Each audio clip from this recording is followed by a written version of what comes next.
This is Bolus Maximus. I'm Brandon. And I'm Matt. Thanks for tuning in. This is my first time hosting a podcast. How about you? Yeah, for sure. Any idea how we're supposed to get people to listen and subscribe to this podcast? Just by saying it?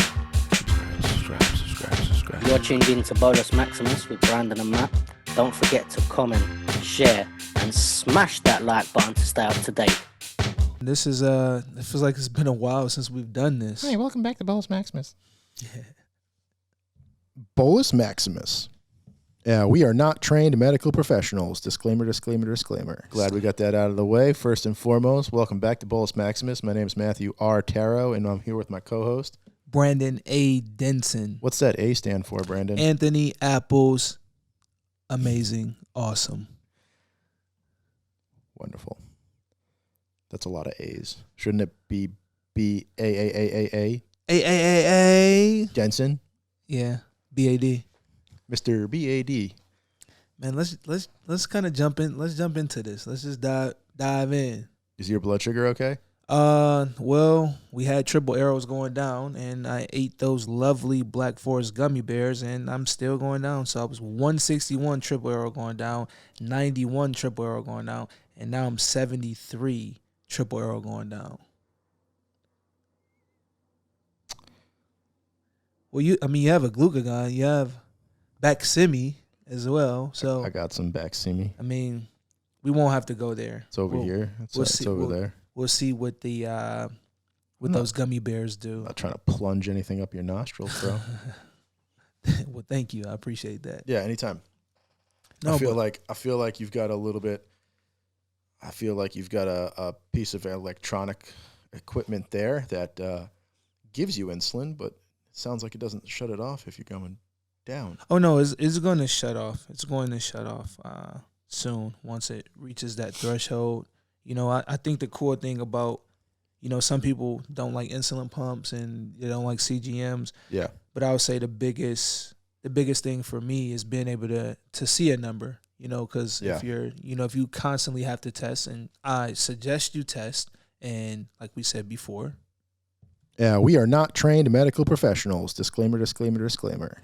But just on an opinion based and just keeping it real, I think you should still test, because sometimes the equipment does, it sends errors here and there, but the feeling of the low, I feel the low, so if you can't feel your lows, definitely testing is extremely important. Yeah. Do you feel like, and I know you've worn both the Dexcom G6 and you also wear the Guardian, is it the Guardian 3 sensor? Guardian 3 sensor, yeah, with the 670G. Guardian 3 sensor. Dexcom G6. Wow, you can count. On my fingers. Pretty much on my fingers only. If it's anything past 10, I have a tough time. My question is, though, do you feel like you test as often when you wear the Dexcom G6 as when you wear the Guardian? So if you're wearing just the Guardian 3 sensor and you've got 71 triple arrows down, are you more inclined to test right now than if you had double arrows down with the Dexcom G6? No, I'll still check. You still check? I'll still check. Yeah. When was the last time you wore a Dexcom G6? That's a good question. I've been kind of rotating. I just wanted Mm-hmm. personal preferences. Mm-hmm. Personal reasons, just rotating, seeing what works best for me. It's interesting because I feel like I never really gave the Medtronic out the gate when I first got it. Why are you smiling? Because I'm a happy man.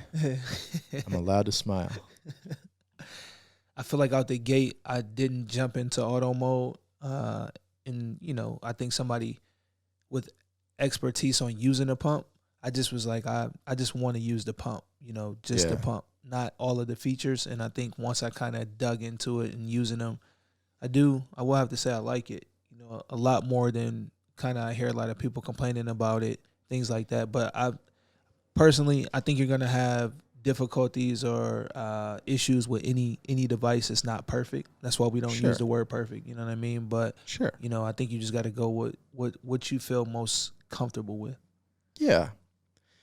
So are you saying that you don't feel comfortable with all the settings that auto mode presents to you to use it fully, or didn't at first? No, I never even wanted to. So I mean, I went I went some time without even actually using like the auto mode and using the sensor in the CGM. I didn't want to use it, you know. So I felt like I was just in a spot where I was like, I was good just using the pump. It's very interesting, considering where we are with technology these days. True. And knowing that, if I'm going to hand over some responsibility to my medical device, I want to trust it, Definitely. Would you say you fully trust the Guardian 3 sensor? Definitely. I trust it. Mm-hmm. I trust it. Mm-hmm. Okay. Is there a lot of calibrations with it? For sure, without a doubt. Mm-hmm. But I also think when I hear people say, oh, well, it's going off in the middle of the night and it's doing this and it's doing that, I would actually rather it go off than not go off and be in a worse situation, if that makes sense. It doesn't.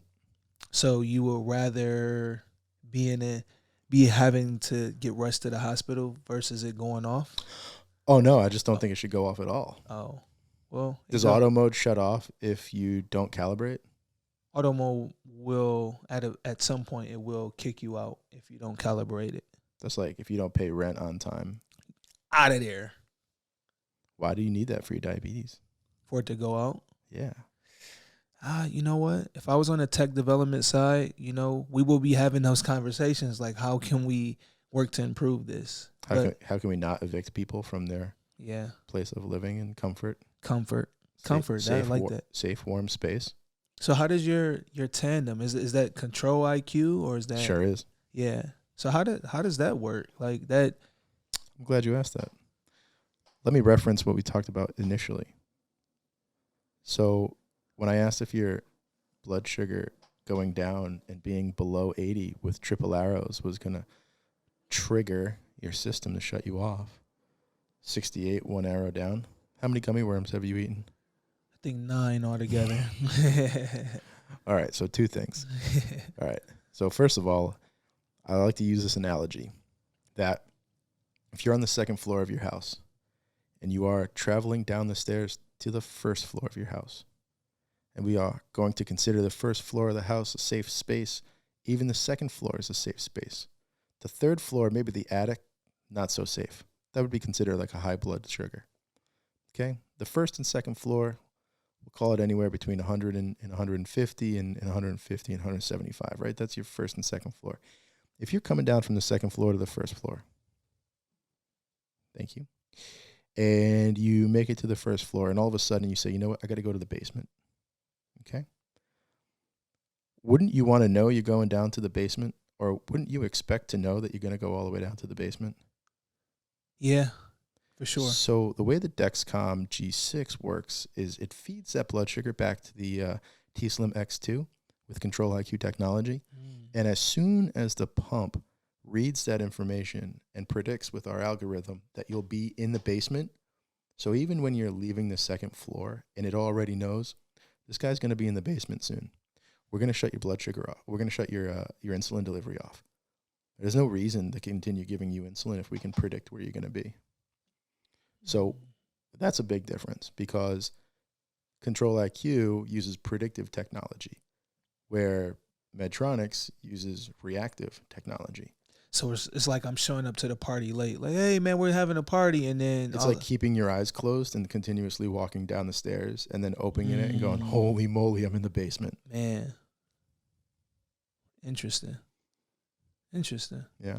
That's an interesting analogy. Thank you. I like that. I appreciate that. Oh, and on the other side, if you are on the first floor sitting comfortably and the next thing you know, you eat a big bowl of Cheerios with a banana, and you say, I am heading towards the attic. You got to move those legs. Is that what your coach would say? You're not moving your legs fast enough? Denson. I would just stop.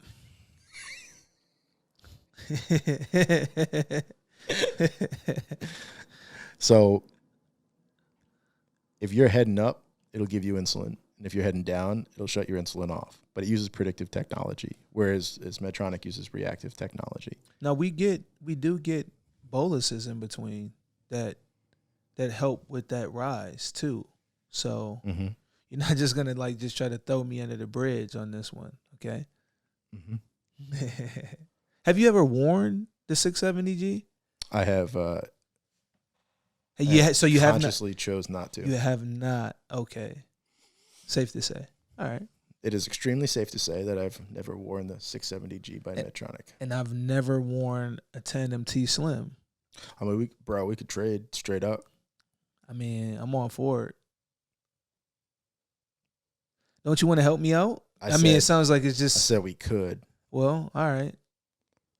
Don't say it unless you mean it, Taro. He's yelling at me. So would it be safe to say, I mean, obviously, everybody wears different devices, different technology, but some people don't.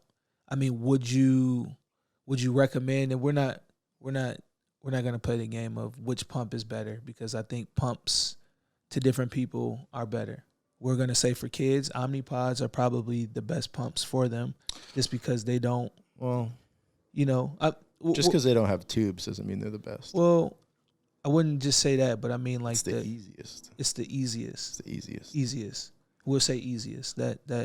So I think it depends on where you're at and what you've tried, and I think some people coming out the gate saying, "Oh, this is the best," but if you don't have anything to compare it to, you wouldn't right. know, right? You know right. what I mean? Right. So, but in regards to people getting on technology to kind of help them live a happier, healthier lifestyle, what would you, not specific products, but what would you suggest? Would you suggest CGMs? Would you suggest insulin pumps if they're not using them? Yeah, I think first and foremost, it's a CGM.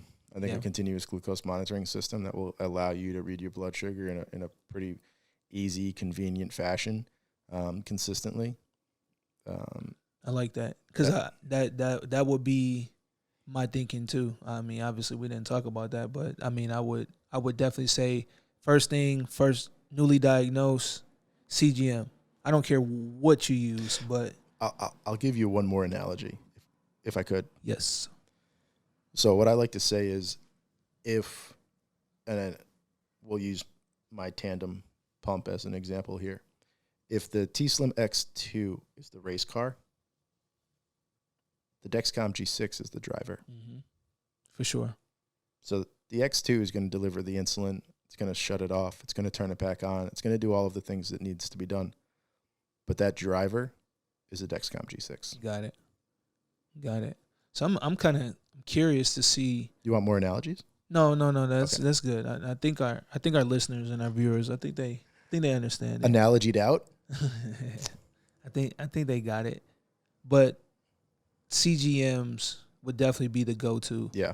And I say that, especially if you have, I mean, whatever you do, but I mean, if you're active, definitely. If you have kids, like, and your kid is at school, well, currently right now, probably not, but some kids are going to school. I think that, to have that CGM, so their teacher knows, administration staff knows, and even their friends, they can understand. And, there's some more tools that can kind of be paired up with the CGMs,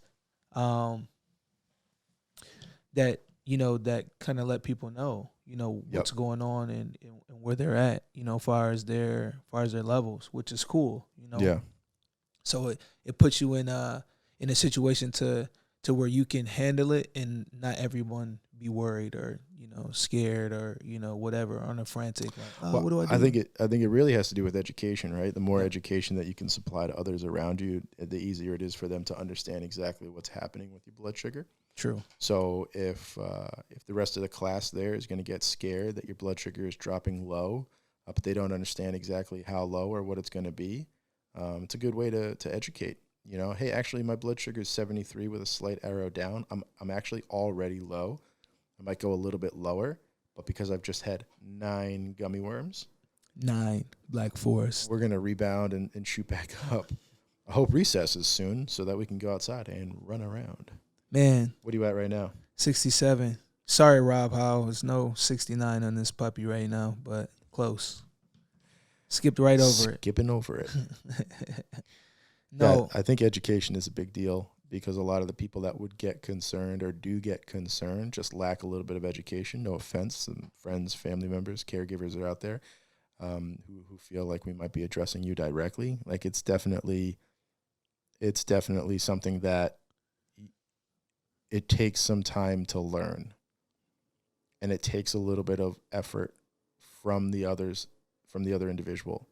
So the non-diabetic in the situation, it takes some effort on your end to learn what's going on and why this is a number that is what it is and what it means and how that person feels with it. And it's a process too, right? It's a process for the person living with diabetes, and it's a process for the team that works with the person that has diabetes. Exactly. So and it's all learning. People. I don't care how long you've been living with it. It's not going to be perfect from day to day. There's certain things that you can do to make those adjustments. Pump, if you have a pump, CGM, or you don't, or you take shots, multiple daily injections, there's still adjustments that have to be made, and sometimes they're more often than others. And then, I think you throw the curveball in there of just everyday life. Kids having recess or going out to play, or they play sports. Adults being stressed out at, stress from work or that time of the month for, ladies, like there's so many different things that come into play that the technology helps because we can kind of fine tune it a little bit better. Pick it up, check it out, put it down. Exactly. And make the adjustments on the fly, and then also with telehealth going on and things like that, to be able to just send a message and then get a message back quick, like I've been running high or I've been running low, or, to make. Sending all your numbers to the cloud. Yeah. That's cool. That's like upstairs, right? That's all the way upstairs. Yeah, I think they moved out. Those people don't live there anymore. No, but I mean, all in all, I think technology at some point it is going to change the game for individuals living with diabetes, all forms of diabetes. And, I even look at the technology, it's spreading outside of diabetes, but I think diabetes, a lot of people have it, some form of diabetes. And I think the technology is a huge tool to like help us live that happier, healthier lifestyle. Yeah, and I think one of my doctors, he asked me, did I have a Dexcom when I came in to see him? This was like 2 years ago. I went in to see him in Los Angeles, and I said, he said, do you have a Dexcom? And I said, not right now. I don't have one. I don't have a prescription. I don't have insurance to pay for it. And so he said,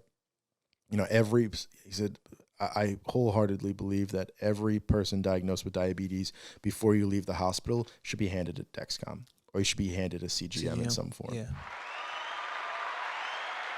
Kudos to that individual. I agree. I think one of the biggest tools is having access to a CGM because, like I said, some people don't want to wear a pump, which I totally get it, and some people do. Some people don't have a problem wearing a pump or carrying around, diabetes is a lot in general. Yeah. So, carrying around a whole bunch of different devices and then having to worry about diabetes, I get it, but one of the most important tools I would definitely say is having a CGM. So I definitely agree with your endo on that. That was in LA. Yeah. Yeah, he was pretty good. He knew a thing or two. But no, we can What's up, Reza? I think we'll definitely pick this conversation up, and try to get some others involved, in kind of like their diabetes management and the tools that they use, and where they started at and where they're at now. Because I think having insight from other individuals within the community, I think that helps out a lot too, for people to make decisions based on what may work best for them. Because, coming from a doctor, they may not know what works best. But I think talking to somebody that actually lives this day to day, that's a different type of conversation that you'll be having. Right. Because we know some people that use the Eversense CGM and they still do multiple daily injections. Yep. And they love it. They love it, right? Good for them. Yeah. Yeah. So I'm happy for them. It's all personal preference and, what works best for you. So at the end of the day, just make sure you feel comfortable using whatever you use. And that's all that matters. It's your race team. It's yours. You get to pick the driver in the vehicle. That's real. Make sure you finish that race. That's real. Cross that finish line. Well, it's been real, man. So we just want to, before we sign off, you got something? Yeah, we are not trained medical professionals. Disclaimer, disclaimer, disclaimer. Just one more time. Everything you hear on this is definitely between Brandon and myself as two men living with diabetes. We are not giving out advice. We are just talking about what we do with our devices. The advice that we do issue is to pick your own, pick your healthcare team. Do your research. Do your homework. Figure out what it is that you want to use, and then go with it. I got to catch a. That was the wrong one. Okay, there you go. We got all these hey, at the end of the day, like Matt said, you're your biggest advocate. So if you're not happy with your team, fire your team. Don't feel bad, because this is a life that you have to live, and we want you to be as comfortable as you can living your life. But you don't have to do it alone. No. Yeah, you don't have to do it alone. There are big companies out there who represent, a large chunk of the environment, the diabetes environment, and they control a lot because they're the ones that help you live your best life. Correct. But there are a lot of people out there in the community, educators, doctors, nurses, dietitians, nutritionists. Listen to them, talk to them, figure out who you want to believe and trust, and live your best life. It's up to you. Hey, as always, keep it 100. Unicorn up. Trying that out. I like it. I was just trying it out. If you don't know, now you know. Bolus Maximus is not sponsored by anybody, but if you would like to get involved or sponsor a podcast, please reach out to us at thebolusmaximus@gmail.com. That is the thebolusmaximus@gmail, or through our website, bolus, bolusm.org. That is www.bolusm.org. We also have an Instagram, Facebook, and a YouTube channel. Please feel free to reach out.